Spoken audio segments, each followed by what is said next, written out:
Fallout 76 is a massive video game, and there is loads to both see and do in its setting of Appalachia. For those of you jumping in for the first time or in need of a refresher, we have prepared this beginner's guide video to help you understand some of the core concepts in the game and assist you through the early stages. Let us get started. When you begin your game and create your character, one of the first things you'll do is pick up a Pip-Boy, a device which you will soon become very well acquainted with. The Pip-Boy can be used to check your status, equip weapons, use items, activate quests, and so on. Feel free to have a play with it now, but its true potential will be learned after you exit Vault 76. As you begin to walk through the vault, do not forget to pick up these helpful healing items along the way. These will be of huge help, particularly in the early parts of the game. Eventually, you will find a set of perk cards, which is where some important decision making begins. This is the level up screen, and it will be the place where you build your character. The character building system in Fallout 76 is underpinned by two aspects: special attributes and perk cards. Special stands for strength, perception, endurance, charisma, intelligence, agility, and luck. These 7 attributes will define your character in Fallout 76, with each level up allowing you to allocate 1 point to an attribute. You can allocate this point simply by selecting a specific attribute on this screen. We know this might be a lot to digest, but keep in mind that you are not permanently locked into which attributes you are increasing right now thanks to our special loadouts feature. Once you reach level 25 in the game,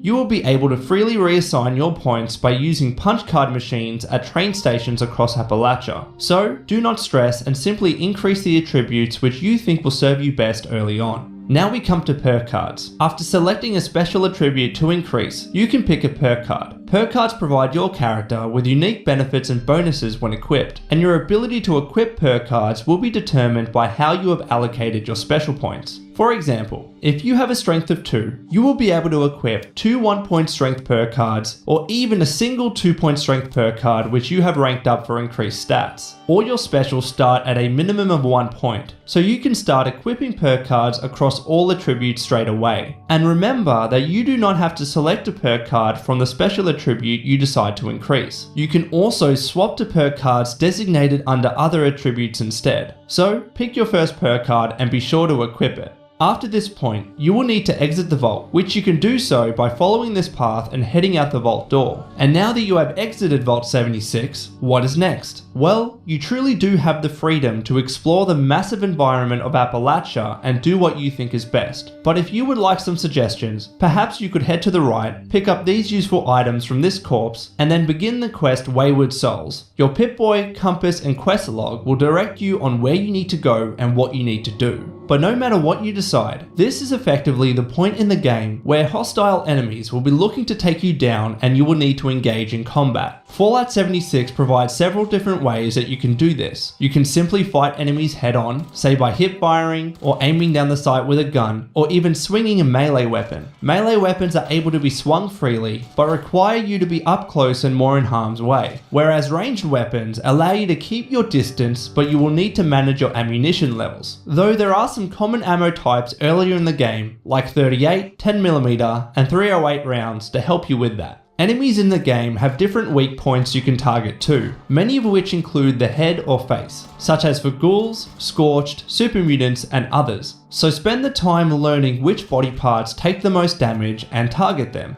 Alternatively, you can make use of the Vault-Tec Assisted Targeting System, or VATS for short. VATS allows you to target and hit specific enemies using action points, and its effectiveness in terms of accuracy and damage can be improved as the game progresses. For instance, when combined with the Concentrated Fire perk card, you can even target specific body parts within VATS. And then we have Sneak. This is a mechanic where if you crouch your character and get a shot on an unsuspecting enemy, you will deal extra damage, which is going to help you both kill enemies faster and conserve your ammo. VATS can also be utilized while sneaking too, so try out all these different styles and see what suits you. This is also where looting becomes extremely important in the game. Whenever you find a new location, you will want to make sure that you are looting for supplies. Whether it is looking for healing items, chems, food, drinks, ammunition, weapons, armor, or otherwise, you want to make sure you are keeping healthy supplies of these items, so you do not run into trouble later.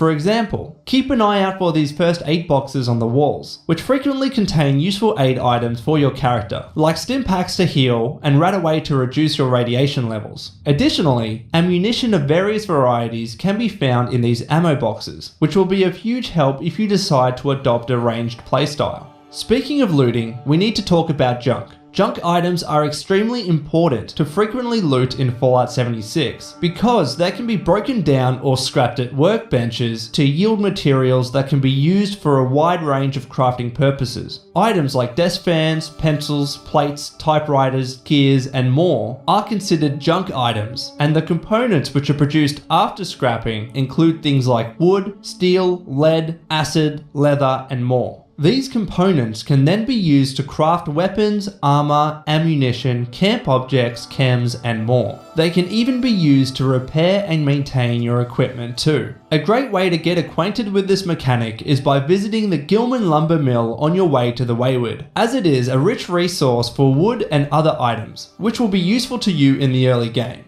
And now with this junk in hand, perhaps what you can try next is visiting the Overseer's camp just next to the Wayward and start crafting your first items. Use the armor workbench to craft armor for added protection. The leather chest piece is a good piece of armor to start off with. Then, swap to the weapon workbench to craft another weapon if you need it. But this is not the only thing that workbenches can be used for. If you have any spare or duplicate weapons at this stage, go ahead and select the scrap option instead when facing a workbench. This menu will allow you to scrap items that you do not need anymore. Not only will this produce components which you can use for crafting later and help relieve your carry weight for future looting, but crucially, when scrapping weapons and armor pieces, you will begin to learn plans for modifications of those items. You can see the mods you are learning by looking at the top left hand corner of your screen. Then what you can do is select modify when using, say, a weapons workbench and begin modifying your guns with things like scopes, barrels, magazines, and more to give your weapons improved stats.